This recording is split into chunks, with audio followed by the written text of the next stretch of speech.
بسم الله الحمد لله والصلاة والسلام على رسول الله وعلى آله وصحبه أجمعين أشهد أن لا إله إلا الله أشهد أن محمدا عبده ورسوله السلام عليكم. Wow, Allahu Akbar. Wow, this is an exciting crowd here. You know what? Here we are, we're in Oslo, right? Oslo, is that how you say it? Oslo or Oslo? Oslo. Yeah. Not too slow, just Oslo. Oslo? With a shush? Okay. If that's what you like, I like it. Works for me. We're here in Norway, and that's a good place to be. I'm coming to you from Helsinki in Finland. And before that, we were in the Uk. You know where's the Uk? I don't know why everybody else spells it. I like to say it. Uk. UK. Yeah? Alhamdulillah. I was listening to him introducing the topic for today, and he was saying that Islam is the solution for the world. Did you hear that? Did he say that? Where is he? There. Fahid, Ana Dalil. Where's your proof? Huh? I thought you were going to give the proof, Sheikh. Oh, I thought we were going to have like a dialogue. Oh, is that... I'm going to interview Fahid, and I'm going to ask you, and you're going to tell me what the proof is and make me look smart. No? Who knows where the proof is? First of all, is it true? Is Islam the solution for the world? Is it? Let's take a vote. How many say Islam is the solution for the world? Yay! Allahu Akbar! Allah. How many say, I don't know, I'm not sure? Anybody not sure about it? You guys are already convinced, but I don't need to give a speech.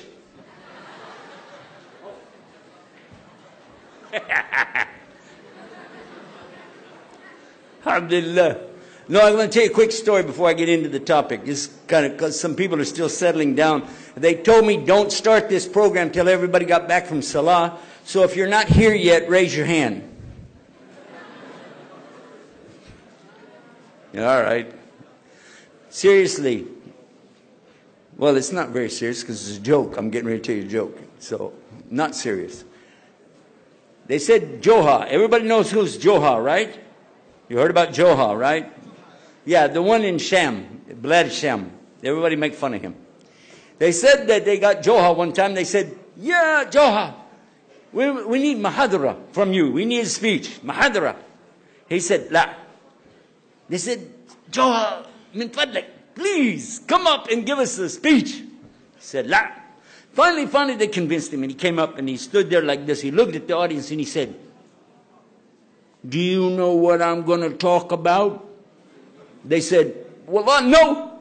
He said, then why should I waste my time talking about it? And he walked away.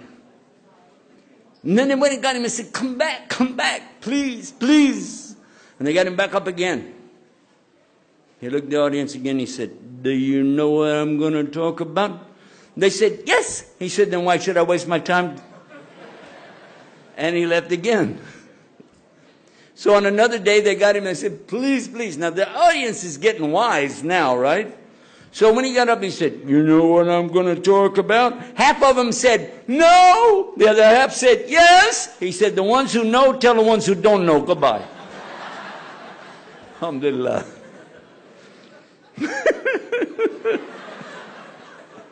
I like that one. That's funny. Alhamdulillah. Alhamdulillah Rabbil Alameen.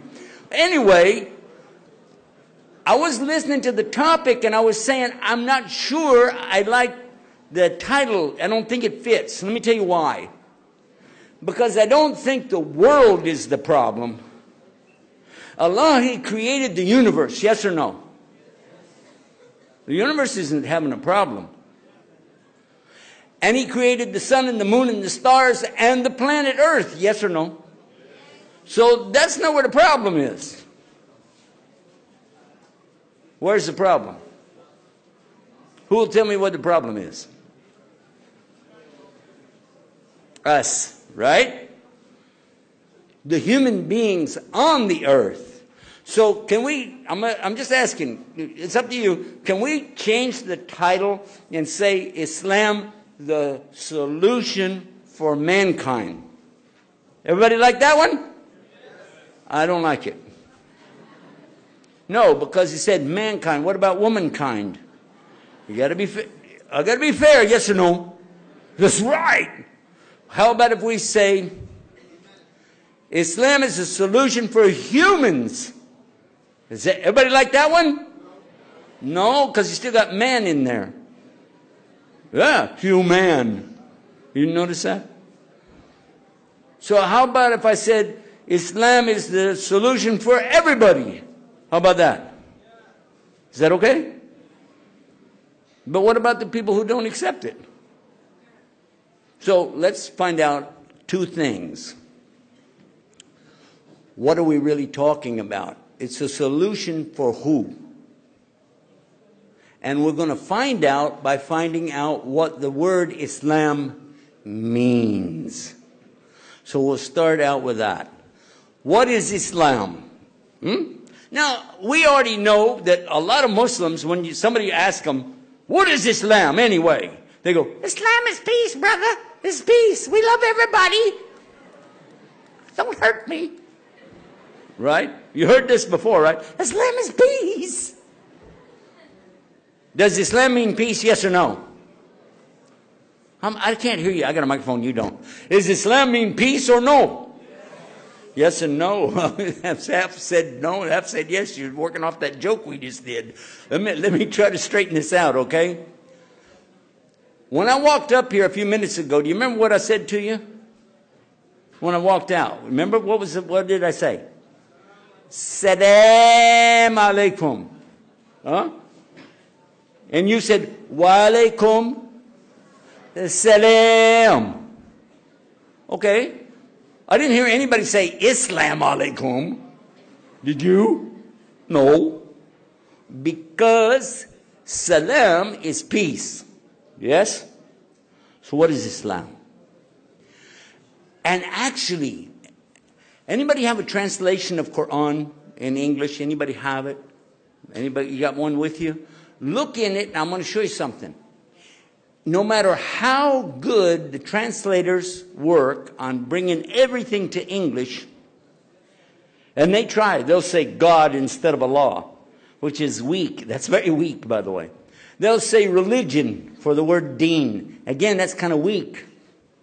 But there's one word in Quran, when they translate, they don't translate it. They leave it in the Arabic language. What word am I talking about? Islam. In chapter 3, verse 19, go look at it in a translation. Inna dina indallahi al-Islam. Right? But when you look at the translation, everything is there. It says, verily the religion with God is Islam. Islam is still in Arabic. وَمَنْ يَبْتَغِي غَيْرَ الْإِسْلَامَ دِينًا فَلَا يُقْبَلَ مِنْهُ وَهُوَ فِي الْآخِرَةِ مِنَ الْخَاسِرِينَ. This is chapter 3, verse 85. Translation, they will say, you can look it up and see, the most translated, it will say God instead of Allah, that whoever wants a religion other than Islam, God will not accept it from them, and hereafter they'll be with the losers. But the word Islam is still in Arabic language. The same is true throughout the Quran. We can mention a couple more. Islam ad-dina. Yep, there it is again. So what does the English translation say? On this day have I perfected for you even if they translate deen and say way of life, which is pretty good, perfected your way of life, conferred my biggest of favors upon you, and have chosen for you to submit to me in Islam. Still says Islam. And this goes all the way back to the Quran. Everywhere it says Islam in Arabic, they just use ISLAM in English and they left it. The problem, brothers and sisters, actually I'm so much older than you, I should call you kids, right?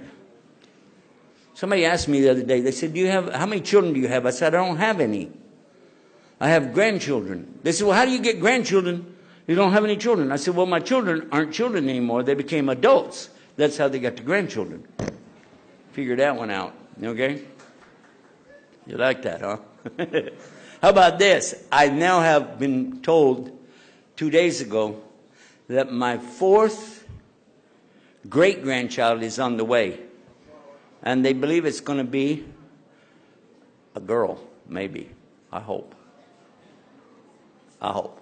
I like girls. You like girls? Better say yes. I don't want to open that subject up. Anyway, let's focus on this word Islam and find out, why don't these people translate it? Okay, let's go get a dictionary. Shall we do that? Okay. There it is, right there, Islam. Oh, now we know why they don't translate it. Because it has too many words. There's no single word in English that means Islam. It's too big. It needs a paragraph or a page. And I've even seen a whole book written about the word Islam. It's big. It's very big. So that's the reason. But what about the person who doesn't know? I was talking with some folks yesterday. In fact, today on Facebook I had one that's coming to Islam, didn't know the meaning. They said, you know, I believe in God and God's one, but why do I have to go with your religion? Why do I have to go with the Muslim religion? Well, first of all, it's not my religion. And it's not the Muslim religion. What it is, it's Allah's deen, right? Allah said that He perfected and gave us His ni'mah, His deen, His Islam. He gave it to us. So it's Allah's way. Now, what we found in the dictionary, look at this. First word, surrender. That's in Islam. Did you know that? Heck, we didn't know that. That's amazing. Up to now, we just thought that was something we do, like Iraq, Afghanistan, airport security, surrender. Yeah. But that's a part of Islam. There's still more. In fact, there's 4 more at least. The next one is submission. And this is where you're going to agree to some terms. And you're going to accept whatever God gives you. It's His command, you're going to do it. You don't say, why do I have to wear hijab? Not for the boys, of course. But why 5 times a day? That's because that's what Allah wants. Salah is how many times a day? At least 5. Minimum, you can do more, but not less. And that's up to Allah, isn't it? So that's the submission. You're going to agree to that.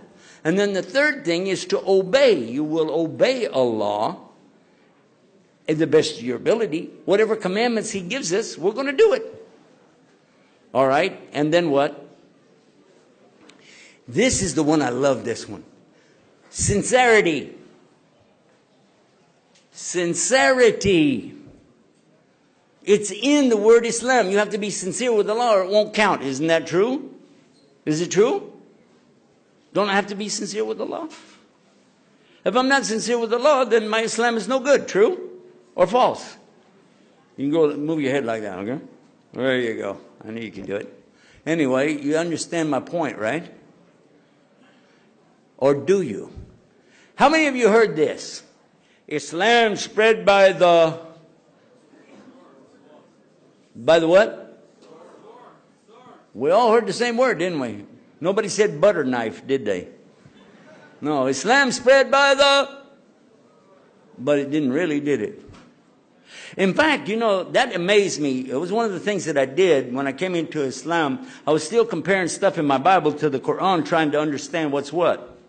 And when I heard this, I said, let me go check that out. So first thing you do, of course, I went to my Bible and got the concordance of the Bible, Strong's concordance of the Bible. It lists every single word in the Bible. You can do that. It's very easy. And even 22 years ago, before there was Google, we could still do word search, but it was on paper. And I went through and I counted every time I found the word sword in the Bible. More than 200 times. Pay attention, boys and girls, I'm telling you something. More than 200 times in the Bible I found sword. And most of it in the New Testament, which is actually smaller than the Old Testament. And guess who is saying, get a sword, get a sword? Jesus, according to their book. Listen to this quote. It's in their book. They said, Jesus said, I did not come in peace. Don't think I came in peace. I did not come in peace, but with a sword. That's in their book. And another one, whoever doesn't have a sword, sell your coat and buy a sword. It's in their book. And how many of you heard this? If you live by the sword, you will die by the sword. That's in their book. And he's telling them get swords. And then another place, when they're fighting and the ear of one of the servants gets cut off in the big battle, and he said, okay, put the sword down. Sword, sword, sword. We're hearing about the swords, right? So, okay. Let me go look now in Quran. Now in Quran, I'm going to try to be fair, and I'm going to look for any word in Arabic which means sword. Everything, even khanja. You know khanja, the dagger. Saif, Muhammad, Hussam. How many words? 13, 14, 15 words, right? So let's get all the words in Quran that have any meaning of sword or dagger or something like that. Add them up and see how close we come, or more than what the Bible has. How many, I'm going to let you guys guess. How many times is the word sword or something like that in the Quran? More than 100? How many say more than 100? How many say more than 50? How many say 0? There's no word for anything like that in the Quran at all. So if you're saying that our book preaches something like that, then, and you're saying that whichever religion is doing this, having this, then I'll ask you to figure out which religion spread by the sword. Ow, ow, that had to hurt. So sincerity. Now, can you spread sincerity by force? Huh? Somebody come to you and say, listen, you're going to do it and you're going to like it. You can say, I'll do it, but I'm not going to like it. You can't make me like it. I can fake it, right? I really like it. No, I don't. Huh? You cannot make anybody have feelings. You can't do that. You have to be the one to initiate that. Sincerity has to come from you. That means nobody is a Muslim unless they want to be. Nobody is a Muslim unless they want to be. Is that true or false? Because if they're being forced, that's not Islam. And now let's take the fifth word. So the fifth word is peace. It's there. Salam is there. But it means the salam that you're going to have between you and Allah after you do the other things. Surrender, submission, obedience, sincerity. And then no matter what, after you did all of that, after you did that, what is going to be your position? Allah maybe give you a disease, a'udhu billah, or allow, maybe you lose your job, a'udhu billah. Maybe some drastic thing happens in your life. And you said, but I came to the right religion and I'm doing this. How come Allah did this to me? This is not Islam. This is not this way. It's not the way. Is that the right way? No. Because all of us have difficulties and sometimes it gets really serious. And Allah does that for one reason only. You know why? Are you going to turn to Him? Because if you do, you win. You win. And Prophet Muhammad ﷺ, he said what means in English? He said ajib, which means amazing, astonishing. The condition of the mu'min. The mu'min, the believer, astonishing condition. Because only good is happening to them. Only good is happening to the believer, because when everything comes his way that he likes it, he says, Alhamdulillah, Shukrullah. He's happy with Allah. And he expresses it properly. He gives the credit to Allah. This is good. But if anything happens that's a difficulty for him, some calamity, some big trial falls on him, he makes sabr. He'll be patient. You know the story of the prophet Ayub, right? Job in the Bible is similar to the story that we have in Islam. Ayub was so patient. No matter what happened to him, he was still patient, believing in Allah. And he didn't complain to anybody. Yeah, imagine. And Prophet ﷺ said, continuing the hadith, that it's good for this person, even though he had a difficulty with it, because he made this patience, then it's all good for him. But it's only in the case of the believer. So this is a beautiful thing in Islam. And it's a part of the word Islam itself. So the things that we're finding out about in this conference and different things that we study about Islam, we find it's all in the word Islam itself. Because if you understand what Islam is meaning, to believe there really is Allah, the one and only creator, sustainer of the universe, the one and only who really knows what's inside of you, and the one and only that can solve your problems, the real God, to believe in Him and surrender to Him, submit to Him, obey His commandments, but do it with a sincere heart. Really do it out of, you know what? Allah want me to do it, I'm going to do it. Alhamdulillah. And then be in peace with whatever comes from that. Now, truthfully, I can see where that really would help all of the human beings on this earth. One of the ways is to have the correct belief. When we talk about the belief in Islam, it is not just that we believe in God, because almost every religion has a belief in some kind of a God, right? They all have that. But almost every time you find that the God is something in the creation, or somehow connected to the creation, or not perfect. Whereas for Islam, He's so uniquely one, there's nothing in the creation that's like Allah. Nothing is like Allah. Even when we try to describe Allah, we can't do that. We can't, because how do you describe Allah? He's, for us, undescribable. We can say what He said about Himself. If Allah says in the Quran, you'll find this in, I think, Surah Nur, Allah's talking about the face of Allah. But even then, we don't want you to come up and say, yeah, you know, it has a nose or cheeks and stuff. We didn't do that, because He didn't say that. You just say what Allah said. We're tough on that, aren't we? I mean, somebody say it the wrong way, we'd be like, hey, astaghfirullah, brother. That's not the Aqidah. Work on that, huh? Because it's serious. When I was a Christian, people didn't care. They didn't care if you said, oh, you know, and I've heard them say stuff like, you know, God was talking to me the other day, and you're like, what? I don't know if any of you remember the famous debate with Jimmy Swaggart and Ahmed Deedat. Have any of you seen it? Have you seen it? Yeah.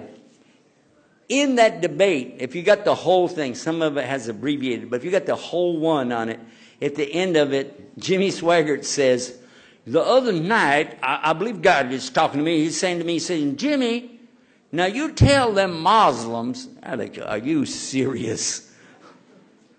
He even gave him a Louisiana accent. I mean, it was like, I can't believe this guy. I wanted to focus on this, though, because the most important part about Islam is what we believe. Because a lot of good people out there, they do good deeds, they're kind, they're generous, they're sweethearts, we like them. Even they're not Muslim, but they're nice and, you know, easy to get along with. And people will say, well, why can't this person go to paradise? I mean, he's nice. He didn't do anything wrong. Everybody likes him. What's wrong? You know what's wrong? First of all, we're not the ones that created him, are we? We're not the ones that created him. The one who created him is waiting to get his rights. Allah's right is that we worship none but him alone without partners. That's what La ilaha illallah means. So no matter how nice he is to us, on the day of judgment, what's he going to collect from us? So be like, hey, you were a nice guy, so what? I can't help you out. You didn't worship your Creator. Allah said in the Quran clearly, وَمَا خَلَقْتُ الْجِنَّ وَالْإِنسِ إِلَّا لِيَعْبُدُونَ. So clearly Allah is telling us, I did not create the jinn and mankind except for ibadah, for worship. Now some, they want to attack Islam. Did you know that there's some people attacking Islam? No, really? Yeah, right. One of the things they will say is, well, what kind of God needs to create people just to worship him? You get the wrong slant on it. You missed the point. Actually, he has angels that worship him day and night. That's all they do, their whole creation. They don't want to stop. They just want to keep worshiping Allah. They're happy to do that. But Allah created us so that whatever we do, this is going to be our test. Whatever you worship, and every soul worships something. Check it out. I didn't say everybody has a religion, but everybody has a deen, and there's a difference. Religion, you know, man-made religions and so on, we know what that is. But everybody has a deen. Because deen means what you do, your way. That's what you are, that's what you're all about. Whether you believe or don't believe, you still have a way, things that you do. There's some people who worship rocks, sticks, stones, bones, stars, planets, fire. They worship those kind of things. And that's pretty easy to knock it off and say, you know, that's not real, that's not God, that's not God.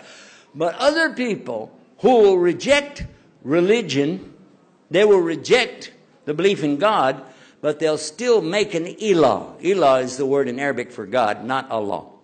In the ilah is what? Anything you worship. This could be an education. Huh? Yeah, you want to get a PhD so bad you'll do anything to get it. You want to get a degree so bad you don't care that you stole money from your mother. You don't care that you ripped people off. You don't care that you cheated people. You don't care what you did to get what you wanted. You got what you wanted. Yeah, man, I'm a doctor now. You're going to say doctor when you see my face come in here. That's because that's all he wanted. And there are people like that. They want their position. Maybe he wants to be a big shot in the military, huh? Maybe he wants to be a big shot in the neighborhood. I got a big car. See my car? When there's this great big stretch limousine going by, the rest of us are walking, right? We're like, okay, Willie runs out of gas. Yeah. For sure, there are things that people worship besides a physical ilah like you might think about. It could be a house, a car, could be a job, could be education, could be their position in society. But everybody worships something. Especially those who claim there is no God at all. Na'udhu billah. Do you know, how many of you heard that last week the atheists in the UK now have declared that they are a religion? Did you hear about that? They're a religion. They're allowed now to act like a religion. They have their meetings. They have tax exempt. They have, yeah. They're saying we're doing everything. We just don't believe in God, but we got everything else going on. Believe in philosophy.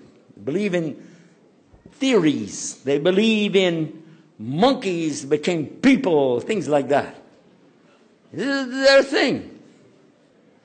I see a lot of youth with us today, and I'm so happy about that. And I don't want to bore them, so I'm going to wrap it up pretty quick. But I want to come back to, why is Islam really the solution for human beings, because it also provides something for us. There's something inside of us that knows when we make mistakes. If you want to call it your conscience, some people call it their conscience. Some people will say it's like their, record keeper, keeping up with what's going on. Something that tells you between good and bad. But everybody has it. You know when you've lied. You know when you've cheated. You know when you've hurt somebody's feelings. You know when you said bad things about somebody. All of us do. Every one of us knows that we do that. And inside of us, that builds up. And it has a tendency to do what? Our Prophet ﷺ told us clearly, when a person lies, it puts a black mark on their heart. And they continue lying until the whole thing is black. He said in another hadith that there's a morsel of flesh inside the human body that if it's good, then the whole of the matter is good. But if it's bad, then the whole of the matter is rotten. And that morsel of flesh is the heart. So this is how important it is for us to understand why human beings do what they do. Do you know why? Because they want to. That's why they do what they do. Why does a person smoke? Because they're addicted? No, because they want to. Why does a person drink alcohol? Because it's fun, he looks cool and blah, blah. No, he wants to. That's why he does it. Bottom line, it's because this is what they want to do. The addiction comes later. But even then, if they really wanted to, they'd find a way to quit. Human beings really are operating out of something inside of them that's telling them, this is right, this is wrong, this is right, this is wrong. And when you go against it, then you'll start having problems that you can't solve. And every single human being wants the same thing. Who knows what it is? Huh?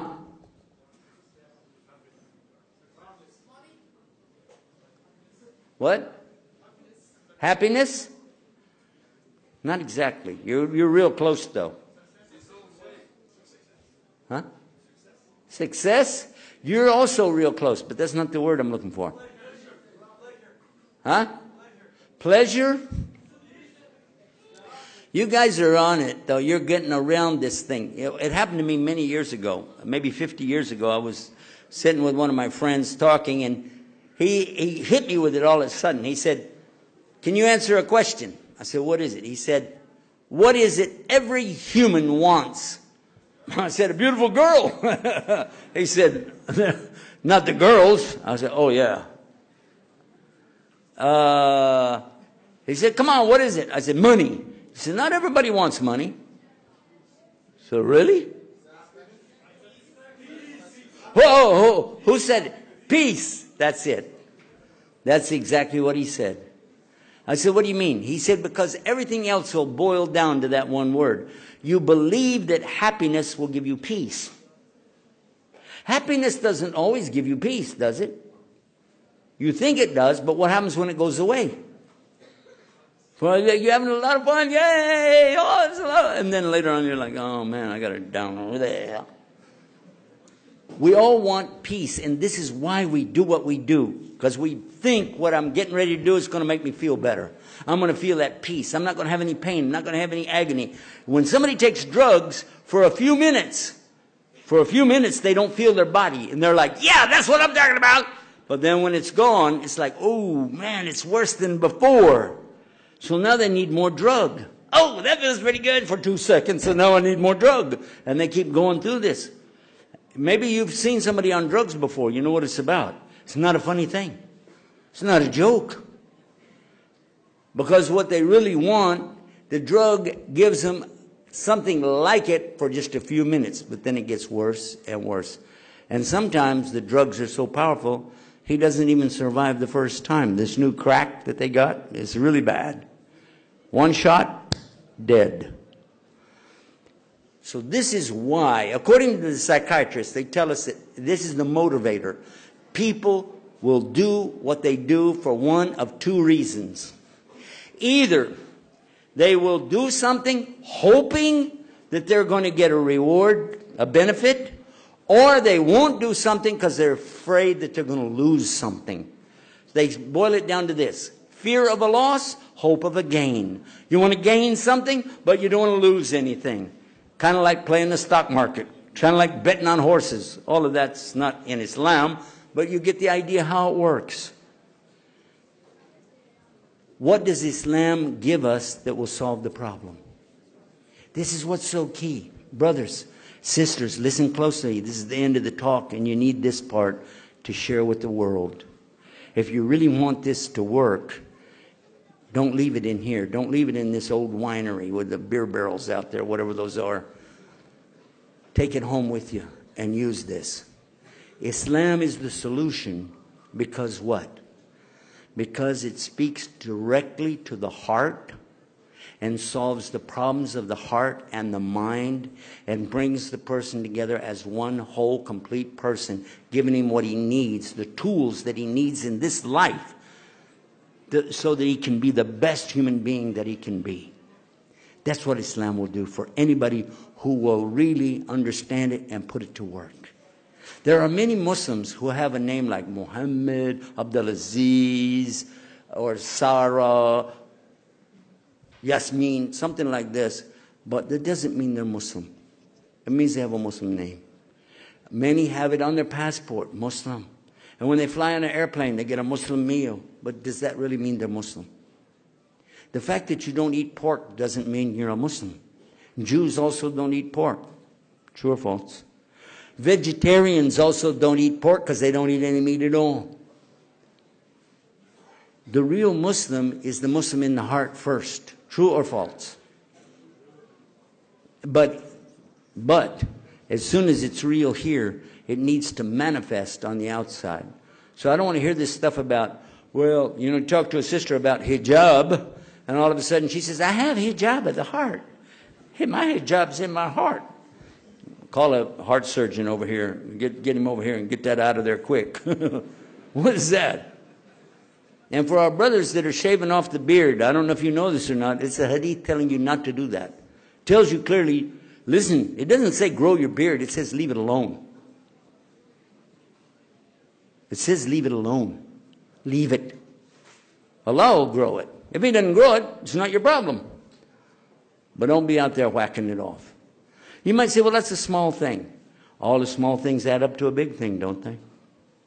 Because it's the attitude that you have. Have you said, well, I could get one little tattoo? Huh?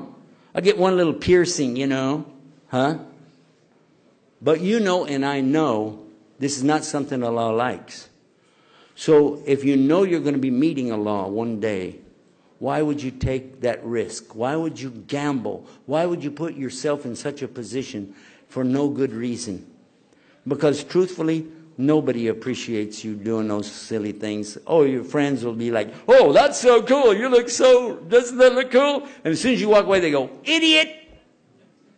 They'll make fun of you. Look, he poked those holes in his face.